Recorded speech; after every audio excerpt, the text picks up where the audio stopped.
കോൺഗ്രസ് നേതാവ് എൻ വിജയന്റെ കുടുംബത്തിനുണ്ടായ അതിദാരുണമായ ദുര്യോഗം കേരളത്തിന്റെ മനുഷ്യ മനസാക്ഷിയെ ഞെട്ടിപ്പിച്ച സംഭവമായിരുന്നു. അതിൽ ഒന്നാം പ്രതി കോൺഗ്രസ് ആണ് എന്നതിലും ആർക്കും തർക്കമില്ല. പക്ഷേ CPM നേതാക്കന്മാർ ആ മൃതദേഹങ്ങൾ കൊത്തിവലിക്കുന്ന ദൃശ്യം കാണുമ്പോൾ ആ പാർട്ടിയിൽ മനുഷ്യത്വമുള്ള ആരുമില്ലേ എന്ന് ചോദിക്കുകയാണ് പ്രമുഖ മാധ്യമ പ്രവർത്തകൻ ജി ശക്തിധരൻ ഫേസ്ബുക്ക് കുറിപ്പിലൂടെ. നമ്മൾ എൻ വിജയന്റെ രോദനം മാത്രം കേട്ടാൽ പോരാ, ചാത്തുണ്ണി മാസ്റ്ററുടെയും CKP പത്മനാഭന്റെയും മറ്റും രോദനങ്ങളും കൂടി കേൾക്കണം. എന്നെ ഇങ്ങനെയാക്കിയത് CPM ആണെന്ന് CKP ചാനലിൽ വിളിച്ചു പറയുന്നത് കേട്ടിരുന്നില്ലേ? എൻ വിജയന്റെ ജീവിതം പാർട്ടിക്ക് ബലി കൊടുത്തു കഴിഞ്ഞു, CKP ആ വഴിയിലൂടെയാണ് എന്ന് പറഞ്ഞുകൊണ്ടാണ് ശക്തിധരൻ ഈ കുറിപ്പ് അവസാനിപ്പിച്ചിരിക്കുന്നത്. ഏതായാലും ശക്തിധരന്റെ ഈ കുറിപ്പ് CPMകാർക്ക് മാത്രമല്ല കോൺഗ്രസുകാർക്കും ഒരു ആത്മവിമർശനത്തിനുള്ള അവസരമാണ് നൽകുന്നത്. ആ കുറിപ്പിന്റെ പൂർണ്ണരൂപം ഇങ്ങനെയാണ്. ജി ശക്തിധരൻ എഴുതുന്നു: CPM സംസ്ഥാന സെക്രട്ടറിയുടെ തലസ്ഥാനത്തെ കുടുംബത്തിലെ ഒരു ജീവനക്കാരൻ എങ്ങനെയാണ് കത്തെഴുതി വെച്ച് ആത്മഹത്യ ചെയ്തത്? കണ്ണൂരിൽ ഇരുന്നു കൊണ്ട് ഒരു പിണിയാളിന് ആ ആത്മഹത്യ ഒതുക്കി തീർക്കാൻ കഴിഞ്ഞത് തീർച്ചയായും ഭരണസ്വാധീനമുള്ളത് കൊണ്ടാണ്.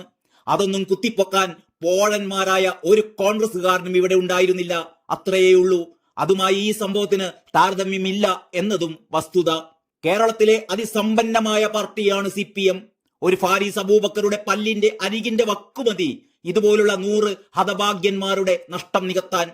ഇത്തരം പ്രശ്നങ്ങൾ ഞൊടിയിട കൊണ്ട് പരിഹരിക്കാൻ ആ പാർട്ടിക്ക് കഴിയും. അതിന്മേൽ രാഷ്ട്രീയ മുതലെടുപ്പ് നടത്താനും CPMന് കഴിയും. അത്രയും ശക്തമാണ് അതിന്റെ സംഘടനാ സംവിധാനം. അതിൽ എൻ വിജയന്മാർ അസൂയപ്പെടണം.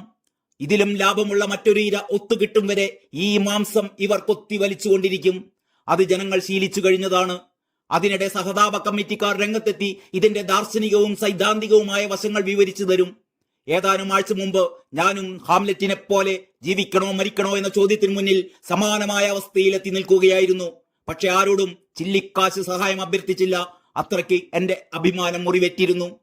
ഞങ്ങളുടെ പ്രസിദ്ധീകരണവുമായി ബന്ധപ്പെട്ട ലഘുവായ കടബാധ്യതയുമായി ബന്ധപ്പെട്ട് ഒരു നേതാവ് എത്ര കഠിന ഹൃദയനാണ് എന്ന് അന്ന് ഞാൻ തിരിച്ചറിഞ്ഞു. വളരെ വളരെ ചെറിയ കടബാധ്യതയുടെ പേരിൽ എനിക്ക് വഴിമുട്ടി. അദ്ദേഹത്തിന്റെ മനസ്സിൽ ആർദ്രത ഉണ്ടാകണേ എന്ന് വീണ്ടും വീണ്ടും പ്രാർത്ഥിച്ചു. ഈ സംഭവം കേട്ടപ്പോൾ അദ്ദേഹത്തെ ഏതോ അദൃശ്യ ശക്തി വീണ്ടും പരീക്ഷിക്കുകയാണോ എന്ന് തോന്നിപ്പോയി. ഇത് കേട്ടവർ എന്നോട് അങ്ങനെ ചെയ്യരുതായിരുന്നല്ലോ എന്ന് പരിതപിച്ചതായാണ് അറിഞ്ഞത്. അവസാനം ഇക്കാര്യം ശ്രദ്ധയിൽപ്പെട്ട ഒരു നേതാവ് അതിശക്തമായി ഇടപെട്ടാണത്രേ തെറ്റുതിരുത്തിയത്. എന്റെ ജീവിതത്തിൽ അദ്ദേഹത്തെ ഒരിക്കൽ ഏതാനും മിനിറ്റ് മാത്രമേ കണ്ടിട്ടുള്ളൂ, അതും ഇതുമായി ബന്ധപ്പെട്ടുമല്ല. അങ്ങനെ ഒരാൾ ഉണ്ടായിരുന്നെങ്കിൽ എൻ വിജയന് ഇത്തരത്തിലൊരു ദുര്യോഗം ഉണ്ടാകുമായിരുന്നു.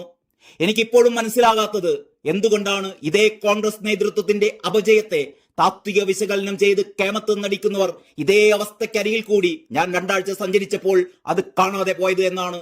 കാണാനാകാത്ത ഇരുട്ടായിരുന്നു ഈ ഭൂമി മുഴുവൻ. ഒരായുസ് മുഴുവൻ ഒപ്പം സഞ്ചരിച്ചവൻ ഹതാശനായി തെരുവിൽ കിടക്കുന്നത് അറിഞ്ഞിട്ടും ഒന്ന് സഹതപിക്കണമെന്ന് എങ്കിലും തോന്നാത്തത് എന്തുകൊണ്ടാണ്? 2 വാക്കുകൂടി പറഞ്ഞോട്ടെ. നന്ദിയില്ലായ്മയാണ് ഈ ലോകം നേരിടുന്ന ഏറ്റവും വലിയ പ്രതിസന്ധി. നമ്മൾ എൻ വിജയന്റെ രോദനം മാത്രം കേട്ടാൽ പോരാ, ചാത്തുണ്ണി മാസ്റ്ററുടെയും CKP പത്മനാഭന്റെയും മറ്റും രോദനങ്ങൾ കൂടി കേൾക്കണം. എന്നെ ഇങ്ങനെയാക്കിയത് CPM ആണെന്ന് CKP പത്മനാഭൻ ചാനലുകളിൽ വിളിച്ചു പറയുന്നത് നാം കേട്ടിരുന്നില്ലേ? എൻ വിജയന്റെ ജീവിതം പാർട്ടിക്ക് ബലി കൊടുത്തു കഴിഞ്ഞു, CKP ആ വഴിയിലൂടെയാണ്. ഇങ്ങനെയാണ് ശക്തിധരന്റെ ഈ ഫേസ്ബുക്ക് കുറിപ്പ്. നന്ദി, നമസ്കാരം.